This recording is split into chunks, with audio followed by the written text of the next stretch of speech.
ये दो कौन है? और समाजवादी पार्टी की दो सीटें आपको कौन सी लग रही हैं? मुझे लग रहा है कि करहल तो कंफर्म है, एक और कहीं भी हो सकती है, कटहरी भी हो सकती है। आपकी ये जो इलाहाबाद के पास है वो अरे भाई ये दो भी नहीं मिलेगी अभिषेक भाई, आप क्या बात कर रहे हो? दो भी नहीं लेकिन मिलेगी, 9-0 है ये। ये दो भी नहीं, चली ऐसा जाएगी नहीं, यहाँ पे। ऐसा ये नहीं हो। योगी, ये कराल जो कह रहे हैं ना, अरे मैं बता रहा हूँ आपको, ये सब बिल्कुल, ये चुनाव हुआ ही नहीं। और इसमें अखिलेश भी चाहेंगे कि अपना ठीक है, कौन सा हमारी सरकार बनने जा रही है, तो ये सब बड़ा यहाँ पे सवाल योगी जी का है। और अब मैं क्या बताऊं, बहरहाल बहुत सारी बातें हैं, लेकिन मुझे ऐसा लग रहा है कि 9 की 9 सीटें जो हैं योगी जी को मिल जाएंगी। और योगी जी का अपना दबदबा जो है वो कहने के लिए बना देखिए, रहेगा। वो मैं तमाम बिल्कुल बातें देखिए 2 दिन में बताते लोग भूल जाएंगे। सुनिए अभिषेक हैं। भाई, नहीं नहीं, 2 दिन में ये तमाम, कि कहाँ कौन किसने रोका, कहाँ गड्ढे खोदे गए, कहाँ क्या हुआ, ये सब 2 दिन में लोग भूल जाएंगे। जब 9 विधानसभा में चुन के जाएंगे एमएलए, वही दिखाई देंगे, ये गड्ढे नहीं दिखाई देंगे। अखिलेश भी उन्हीं से हंस हंस के मिलेंगे, बात करेंगे, उन्हीं से कहेंगे, मुबारकबाद भी हो सकता है ट्वीट करके दे दें कि आपकी जीत हुई है। ये सब हमने देखा है, इसलिए मैं कह रहा हूं ये सब कोई मतलब, बस ठीक है, वो पिट गया, कौन पूछ रहा है? हा?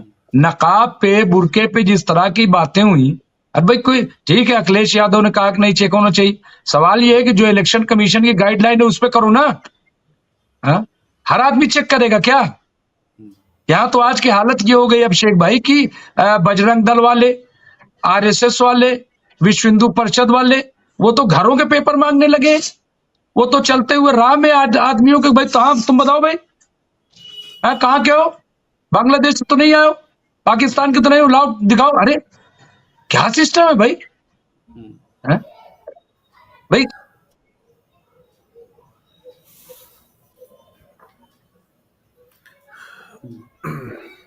थोड़ा सा नेटवर्क में समस्या है मुमताज भाई के। मनोज भाई के पास चलते हैं। मनोज भाई, ये जो बातें हम लगातार सुन रहे हैं, मुझे एक बात समझाइएगा आप मनोज भाई, कि ये जो सिचुएशन है आज की तारीख में, जिसमें कि हम ये कह रहे हैं कि तस्वीरें जो आई अब उससे देखिए कुछ, जो पर्दे में है, लेकिन उसका इंतजाम कीजिए ना।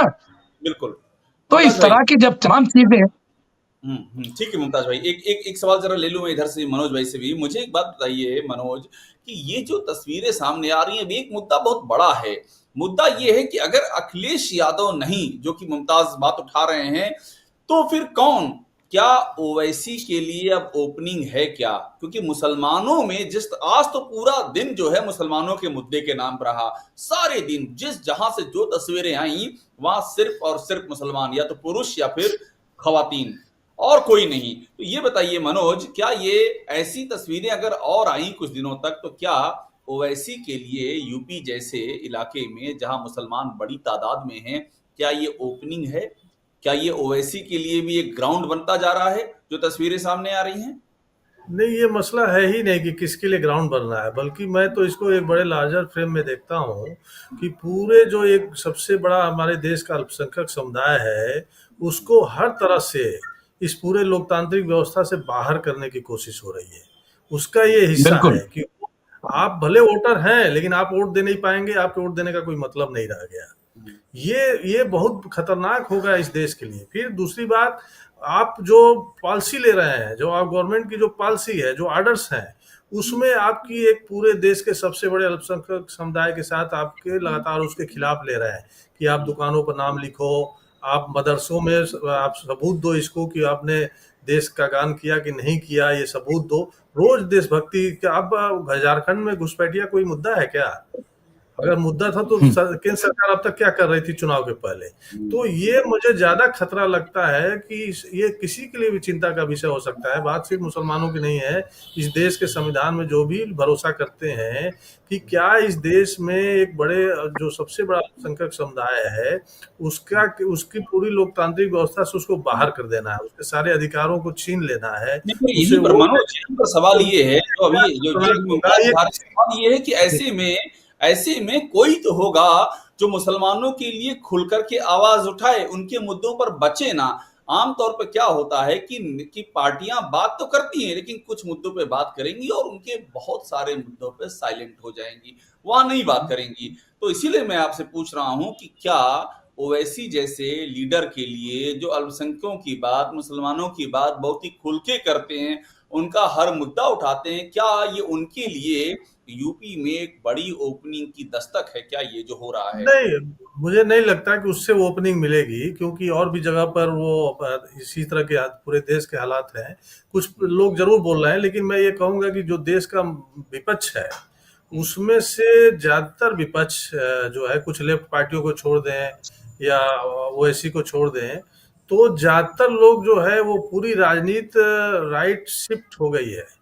क्योंकि वो वोट तो चाहते हैं अल्पसंख्यकों का, चाहे वो मैं आरजेडी का भी नाम ले सकता हूँ, उसमें सपा का भी नाम ले सकता हूँ, दूसरे भी बहुत सारे पार्टियां हैं, कांग्रेस भी है, क्योंकि उनको वोट तो चाहिए अल्पसंख्यकों का। लेकिन उनके जब उनके ऊपर हमले होते हैं, जब उनसे बुलडोजर से उनका घर गिराया जाता है, जब उनका अधिकार छीना जाता है, जब उनको वोटिंग राइट भी उनका छीना जाता है, तो जिस तरह से खुलकर और यूनाइट तरीके से इसका विरोध किया जाना चाहिए, उसमें वो कमी मैं देखता हूँ। ठीक है, और लेकिन ये इसके बाद मनोज भाई, इसके बाद मुमताज के पास मैं जाऊंगा। इस सब के बाद भी मुमताज भाई, जो मनोज ये कह रहे हैं कि उनके मुद्दों पर जब बुलडोजर चलता है कोई खुल के नहीं बोलता, इसके बाद भी ये जो आज आपने भीड़ देखी, चाहे कुंदरकी में हो, मीरापुर में हो, चाहे कटेहरी में हो, ये सारी की सारी जो जितना मैं अंदाजा लगा पा रहा हूँ, जितना मुझे फील्ड से इनपुट मिल रहा है, ये सारे वोटर तो समाजवादी पार्टी के थे और समाजवादी पार्टी ही इनके लिए कह रही थी कि इनको वोट नहीं डालने दिया जा रहा है। तो इसके बाद भी मुसलमानों का भरोसा आपको कहाँ दिख रहा है? देखिए, ऐसा है कि इस वक्त तो चूंकि मुसलमानों के पास भी कोई ऑप्शन नहीं है और समाजवादी पार्टी भी बगैर मुसलमानों के कुछ नहीं कर सकती है। देखिए, मैं आपको बिल्कुल एक अलग सी बात बताता हूँ पॉलिटिक्स यूपी की जो है। देखिए, दो पार्टियां हैं, एक बीएसपी है, एक एक्सपी, जो सरवाइव कर रही है। और एसपी के बारे में मैंने हमेशा कहा कि एसपी को कामयाब होने के लिए 80% मुस्लिम वोट चाहिए और बीएसपी को 20% वोट चाहिए। ये वहां का पूरा, लेकिन चाहिए बगैर मुस्लिम वोट के। आप देखिए कि जब 95% वोटर समाजवादी पार्टी की तरफ से, तो मायावती कहां पहुंच गई? मायावती को एक सीट नहीं मिली 22 में। मतलब आप सोच सकते हैं कि जिस पार्टी में 4 बार जिस पार्टी ने मुख्यमंत्री दिया हो, वहां एक सीट ना मिले 403 में। ये क्या हैरान करने वाली बात नहीं है? दूसरा ये कि मुसलमान फिर क्या करे?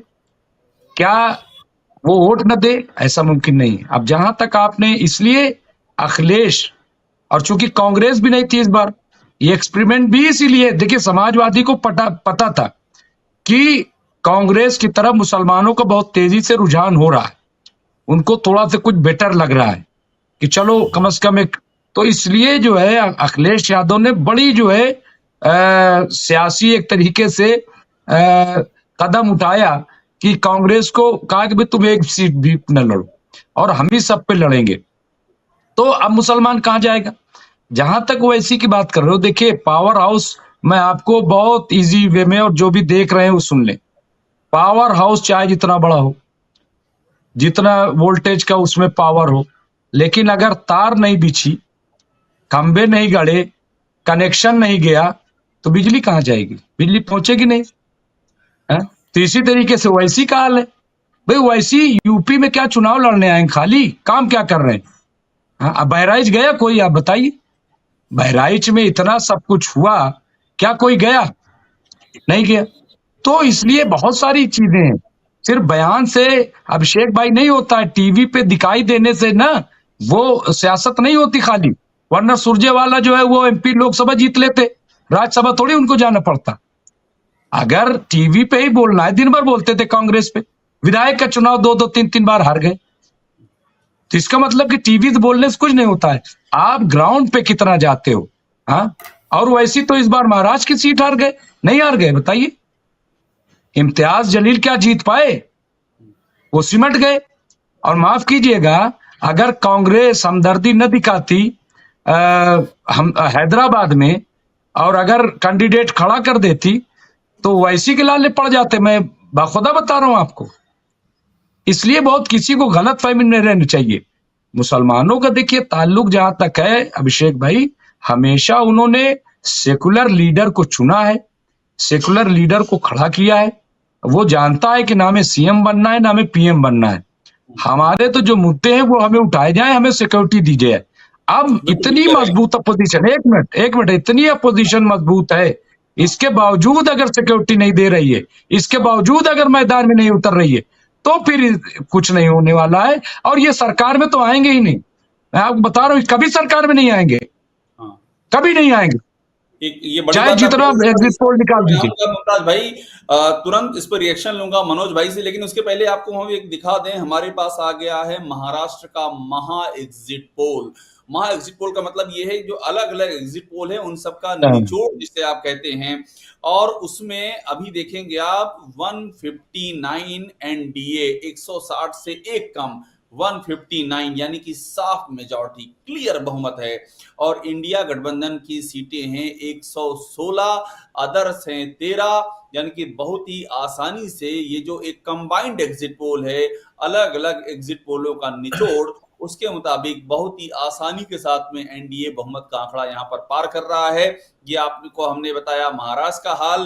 अब आ जाइए झारखंड में। झारखंड में एनडीए की जो सीटें हैं 40 से 44 और इंडिया 30 से 40, यानी कि यहाँ थोड़ा सा बहुत ही जिसे कह सकते हैं कि माइन्यूट सा एक लड़ाई यहाँ दिख रही है, लेकिन फिर भी यहाँ पर आसानी से बहुमत के पार दिख रहा है यहाँ भी एनडीए। और यूपी का जो आ गया है वो है 6 और 3 का, यानी कि 9 में से 6 बीजेपी और 3 अखिलेश यादव की समाजवादी पार्टी।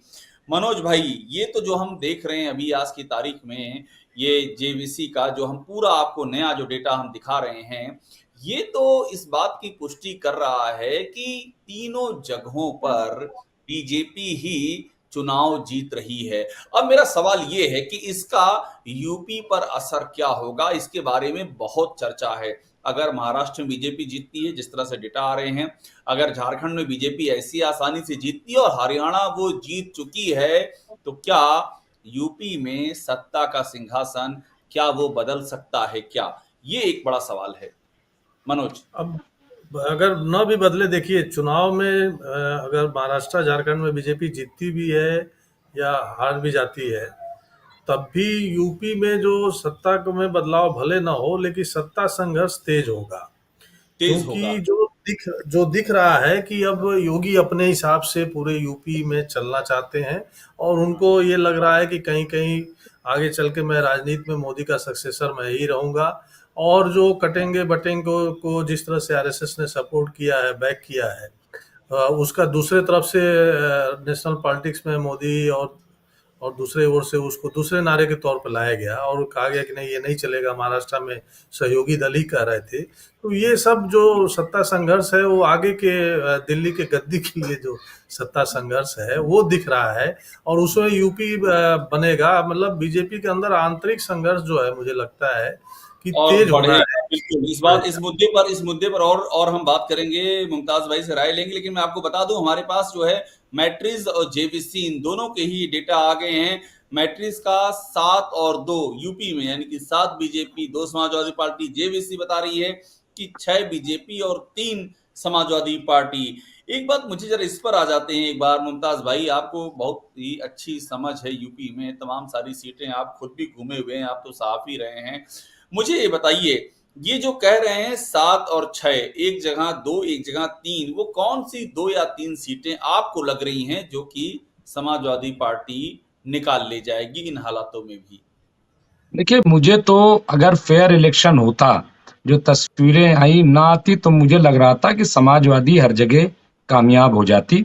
लेकिन अब मैंने कहा ना कि करहल और फूलपुर और कुंदुर्की में भी मैं बता दूं, वो भी जो है बहुत स्ट्रांग सीट है वहां पे भी बीजेपी का जीतना फिर मुश्किल है। तो फूलपुर बिल्कुल मुझे लग रहा है, और करहल, और तीसरी सीट अगर कोई होगी तो वो जो है कुंदुर्की की होगी, क्योंकि वहां मुस्लिम पॉपुलेशन बहुत ज्यादा है, और वहां पे जो बीजेपी कैंडिडेट थे वो तो बिल्कुल समाजवादी पार्टी टाइप के बोल रहे थे।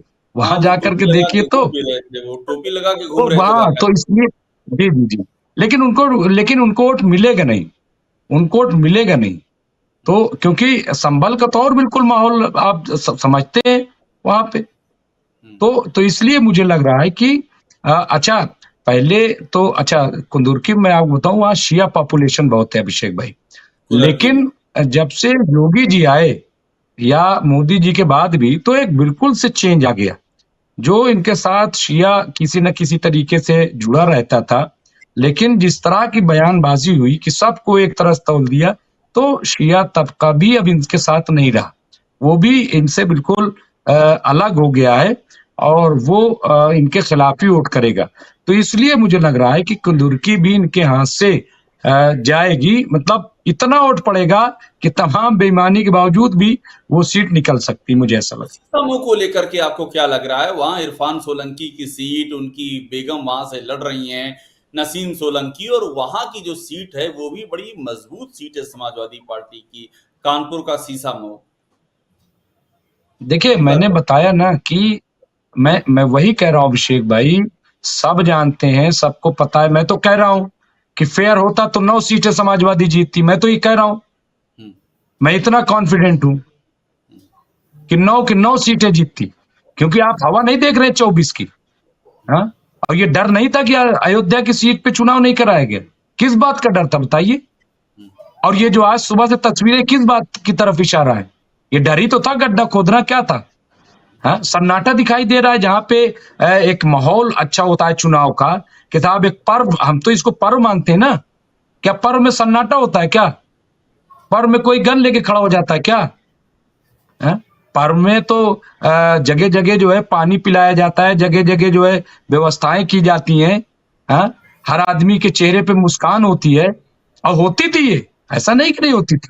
लेकिन क्या आज आपको लगा ये पर्व? आज तो जंग लग रही थी कि जंग हो रही है। और फिर मैं आपसे कह रहा हूं अभिषेक भाई, बहुत जिम्मेदारी से, कि ये जो आज की जंग थी, ये ना योगी जी के बीच थी, ना ये अखिलेश के बीच थी। अखिलेश की बीच थी। अखिलेश और योगी के बीच, ये बीच मोदी जी और योगी जी के बीच जंग थी। ये केंद्र बनाम राज्य जो है जंग थी। बड़ा दिलचस्प एंगल आपने दिया है ये। मनोज भाई, एक बार आप भी समझा दीजिए। मुझे बताया मुमताज भाई ने, इनका ये कहना है कि करहल और कुदरकी और फूलपुर, ये 3 उन्होंने बताया है। आपको क्या लग रहा है, ये तीनों 2 सीटों की जो चर्चा हो रही है, ये कौन सी सीटें हैं जो मुझे समाजवादी लगता है पार्टी कि निकाल रही है इस इसमें तस्वीरों के बाद भी? कटहरी को भी जोड़ना चाहिए। कटहरी बहुत ही कटहरी, मजबूत सीट है। अरे और कटहरी लालजी के वर्मा, इंचार्ज खुद योगी आदित्यनाथ हैं। कटहरी हाँ, उन्हीं की तो जिम्मेदारी है। ठीक है। लेकिन वहां पर जिस तरह से वो लोग चाहते थे मतदान को वहां भी प्रभावित करने की कोशिश की गई, लेकिन वहां लालजी वर्मा बहुत मजबूत हैं। आप सांसद भी हुए और लगातार जीतते भी रहे हैं। और जो जो उनका सोशल बेस है, उसको उससे बीजेपी टकरा नहीं सकती। देखिए, खाली उनके लिए बहुत सारे सोशल बेस हैं ओबीसी के जातियों में। वहां पर आप सपा के लोग अगर जैसे लालजी वर्मा हैं और वहां लड़ रहे हैं, तो उनसे नहीं टकरा सकते आप, हम्म, क्योंकि आपको फिर लॉन्ग टर्म में बहुत नुकसान होने वाला है। तो हम्म। इसलिए मुझे लगता है कि वो ज्यादा सेफ सीट है आप जो जहां कह आप। रहे हैं, मुझे उससे याद आ रहा है कि लोकसभा चुनाव में उनके यहाँ एक छापा मारा गया था, हाँ, मनोज भाई। और उसके बाद मालूम पड़ा कि वही नहीं, अम्बेडकर नगर के आसपास कई इलाकों में कुर्मी वोट का पूरा फ्लो बदल हाँ, गया, बिल्कुल बीजेपी की उल्टा बिल्कुल चला बिल्कुल। गया। ये हो चुका है वहां पर। और आज भी हुआ है। आज भी जो जिस तरह से लालजी वर्मा लगातार लड़ते नजर आए हैं पुलिस वालों से हर जगह और अधिकारियों से, और जिस भाषा में, यही तेवर चाहिए। और ये कई जगह जनता ने दिखाया अपनी ओर से। मैं तो उसको वो जो सच्चो है पिस्टल लहरा रहा है, लेकिन इसके बावजूद कह रहा है गोली मार दूंगा। इसके बावजूद महिलाएं अपना मतदाता परिचय पत्र लेकर उसके सामने जाके खड़ी होती हैं। तो ये भी इस तस्वीरों में देखिए केवल एक तरफा नहीं है, शासन और सत्ता का दुरुपयोग है, खुलेआम प्रशासनिक मशीनरी का दुरुपयोग है, कि लेकिन जनता का अपना प्रतिरोध भी है कि लोग दोबारा दोबारा वोट डालने गए, मार खाए, गाली सुने, लेकिन फिर भी वोट देने जा रहे मुमताज हैं। भाई, इस नतीजे पर केशव मौर्य की भी निगाहें रहेंगी?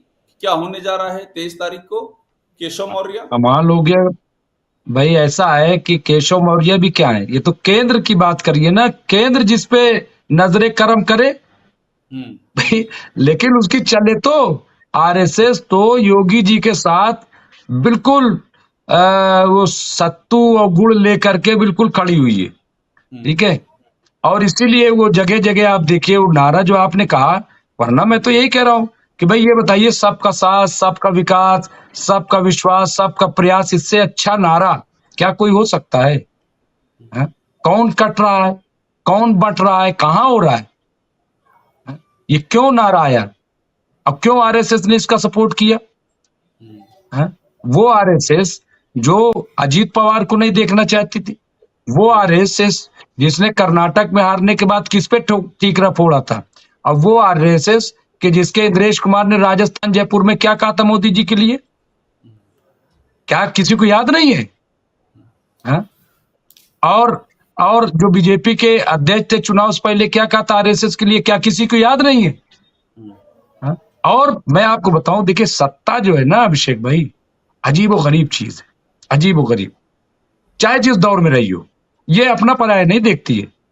अब सत्ता जो है, चूंकि मैं अगर माइनॉरिटी के हवाले से बात करूं, चूंकि मैं माइनॉरिटी हमेशा कवर करता रहा हूं, मैंने उस पर ज्यादा काम किया, आपको पता है। तो माइनॉरिटी में दो पावर हो गए, एक तो जो आरएसएस का राष्ट्रीय मुस्लिम मंच है, और दूसरा बीजेपी का जो है वो माइनॉरिटी मोर्चा है। अब दोनों में खींचातानी रहती है कि हुकूमत में कौन काम कराएगा। अगर मान लीजिए जामिया का वीसी मोर्चा वाले की चलेगी कि जो आरएसएस का है राष्ट्रीय मुस्लिम मंच उसकी चलेगी। इस तरह के झगड़े हैं बीजेपी में, क्योंकि देखिए हर आदमी जो है, हाँ, और क्या क्या हो रहा है आपको सब पता है। हाँ? गवर्नर तक पे दावा किया कि भाई गवर्नर कौन बनाएगा, किसका होगा, कौन तय करेगा, इस तरह की चीजें। तो इसलिए मुझे लग रहा है कि सारे टकराव कहीं ना कहीं ये जो हुकूमत की चाशनी इससे पहले तो मिली नहीं इतनी, इससे पहले तो अब जो है और तीसरी बार, तो इसलिए ये झगड़ा सारा वो है। और यूपी चूंकि बहुत पहले से, क्या आप 22 से पहले क्या ड्रामा नहीं हुआ है केंद्र और राज्य में?